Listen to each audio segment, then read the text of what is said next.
الدعم الدولي لهذا المكون في منظوميته وفي متابعة. عراقی نیشنل وزڈم موومنٹ کے سربراہ سید عمار الحکیم کا کہنا ہے کہ عراقی سرزمین پر امریکی افواج کی ضرورت نہیں ہے۔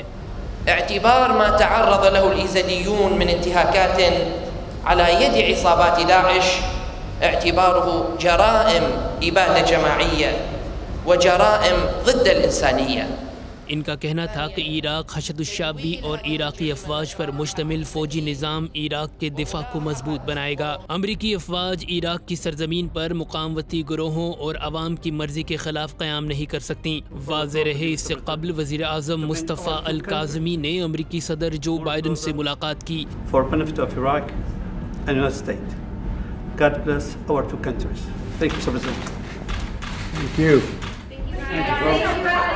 اور اس سال کے اختتام تک امریکی افواج کے انخلا کے حوالے سے گفتگو کی۔ امریکہ اس سال کے آخر تک افواج تو نکال لے گا لیکن اس کا مشاورتی کردار باقی رہے گا۔ اگر ایسا ہوتا ہے تو عراقی امن و استحکام کو دائمی خطرہ لاحق ہوگا۔